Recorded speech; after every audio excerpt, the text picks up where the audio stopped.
আপু, সরিষার শাক কিভাবে রান্না করে খায় একদিন ভিডিও করে দেখিও তো। আমার কাছে কোহিনুর গার্ডেন লাইফস্টাইল আপু সরিষার শাকের একটা ভিডিও চেয়েছিলেন। আপু, আজকে তোমার জন্য ভিডিওটা নিয়ে আসলাম এবং সকল নতুন আপুদের জন্য, যারা সরিষার শাক খেতে চাও, যারা রান্না করতে পারো না, এবং শাক বাছা ধোয়ার টিপস সহকারে দিয়ে দেবো এবং কিভাবে ভালো শাক চিনবে সেটাও আজকে আমি শিখিয়ে দিব।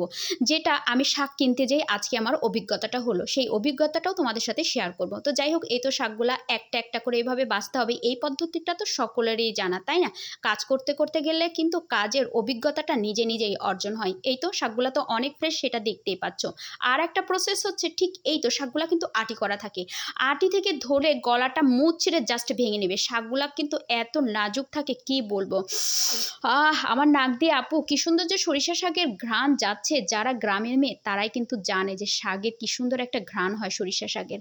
বাজারে শাক কিনতে গিয়েছিলাম, বুঝেছো? শাক কিনতে যেয়ে আমি প্রথমে শাক কিনেই ফেলেছি, তারপরে দেখছি এই শাকগুলো লুকানো আছে, অন্য শাক এনেছে। পরে দোকানদার ভাইকে বললাম, ভাই আমাকে এই শাকগুলো দেন, 2 টাকা বেশি নেন, তবু আমাকে এই শাকগুলো দেন। তো এই তো দেখো, শাকগুলো কিন্তু আমার বাছা হয়ে গেছে। দেখেছো কি সুন্দর ফ্রেশ, তাই না? এই শাকগুলো এত সুন্দর, ফুলালা শাকগুলো খুব ভালো হয়। তো যাই হোক, শাকগুলো আমি বালতিতে করে বেশি পানি দিয়ে ধুয়ে নিয়েছি, তোমরাও তাই করবে। এবং শাকগুলো 1 চিমটি লবণ দিয়ে ঢাকা দিয়ে দিবে। 5-6 মিনিটের মধ্যে কিন্তু শাকটা নরম হয়ে যাবে। তারপরে যেটা করতে হবে, ঢাকনাটা সরিয়ে দিতে হবে।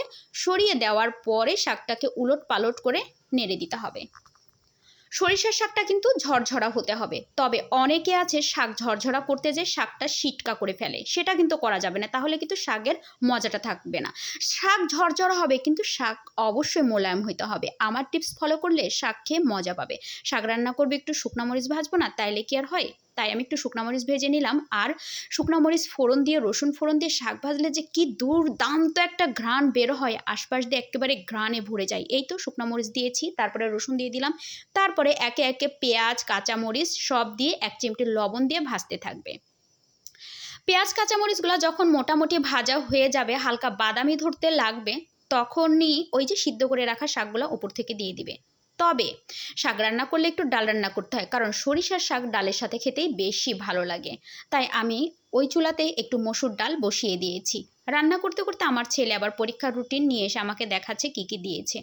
আমরা মায়েরা না, আমাদের অনেক দিকে মাথা ঢুকাতে হয়, বুঝেছো? শুধু সংসার করলে আর হয় না বাবা, অনেক ঝামেলা। এই তো দেখো, শাকগুলা কি সুন্দর হয়েছে আপু। এখন আমি জাস্ট তুলে নিলাম, একেবারে কিন্তু সবুজ আছে। কয়েকটা শুকনো মরিচ উপর থেকে দিয়ে দিলাম দেখার সৌন্দর্যের জন্য। এখন যা করতে হবে, জাস্ট গরম ভাত নিয়ে বসে তৃপ্তি করে খেতে হবে। আমার যে কি খিদা পাচ্ছে, আমি তো শাক ভাজা অবস্থায় সিদ্ধ সিদ্ধ শাক খাচ্ছিলাম। তো প্রিয় আপু, সম্পূর্ণ টিপস দিয়ে দিলাম, এভাবে শাক ভাজি করে খাবে। আমার ভালো লাগলে আমাকে কমেন্ট করে জানাবে। সরিষার শাক কিন্তু অনেক মজা। শীতের শাকের আকর্ষণই হচ্ছে সরিষার শাক। তো আজকের মতো ভিডিও এখানে শেষ। আল্লাহ হাফেজ।